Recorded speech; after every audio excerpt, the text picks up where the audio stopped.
Hi, magandang umaga sa inyo mga kasawi. Kamusta na po kayong lahat? Naway nasa mabuti kayong kalagayan at mag-iingat tayo palagi mga kasawi. At syempre magbabasa tayo ng mga commenter naman ngayon. Ayan. Ang ating napili ay mahalaga ang foreplay para parehong maiset ang mood ng dalawang.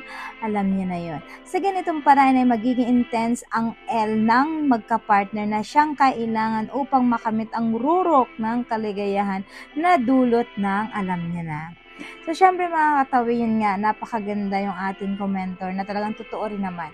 Kapalaga na nagkakaroon tayo ng foreplay, lalo kapag kaparehas sa mag-asawa, ayun na wala ng foreplay, di ba, wala na nagiging intense sa atin. So, yung nangyayari is palagi na lang routine, yun na lang yung natitikman ninyo parehas. So, yung ending ay wala nang excited, wala nang intense talaga, totoo naman yun. Pero kapag ka merong foreplay naman talaga mga kasawi, ito yung pinakamasarap na moment kasi nga parehas kayo na nag-i-enjoy, parehas ninyo na nakakamit yung satisfaction kapag ka nagkakaroon kayo ng ganito. At hindi lang yun. Alam nyo ba, ito yung pinaka-importante, mas napapahaba din yung L ninyo parehas. Kasi the more na marami kayong foreplay na ginagawa ng mag-asawa, mas mahaba ang oras ninyo. At lalo kayo napupunta doon sa sobrang 101 na L na parehas kayo. Kasi nga, sobra yung foreplay na ginagawa ninyo.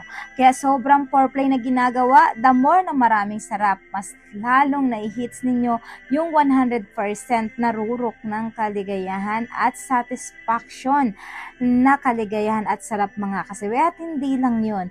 Alam nyo ba, kapag sobrang foreplay yung mag-asawa na ginagawa, kung mapapansin nyo, napakaingay nyong parehas kasi nailalabas ninyo yung inyong napipil na sarap, yung nararamdaman ninyo na ilalabas nyo yan. Napapao ang isang lalaki, napapao din yung isang babae, at higit sa lahat, grabe yung intense na nangyayari sa kanila. Kasi nga, parehas nilang nag-i-enjoy, parehas silang talagang yung moment na L sila, na hindi nila napipigilan. Kaya 'di ba kung mapapansin nyo, kapag L ang isang lalaki, L na rin yung babae, kung ano-ano yung mga sinasabi nila na salita sa inyo, may bumubulong at minsan naiingayan kayo, parehas na kayong maingay.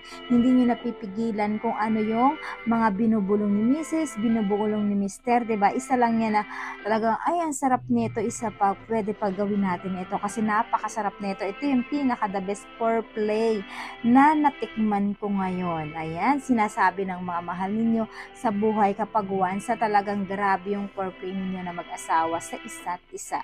Kaya sa ating sender, naway naintindihan mong ibig ko sabihin, yes, totoo naman yung sinasabi mo.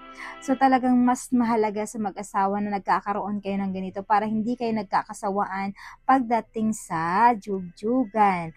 At pinakamasarap ito na moment kapag na-hits ninyo yung sobrang rurok ng kaligayahan at sarap na nga kasabi. Yun lamang po mga kasabi yung aking opinyon. Maraming salamat po sa patuloy na pagsuporta niyo sa akin sa walang sawang pag-share at pag-comment. Sa mga hindi pa po nakapag-subscribe mga kasabi, pwede na kayo mag-subscribe, pwede na rin kayo mag-follow para updated kayo sa topic ko araw-araw. Magandang umaga.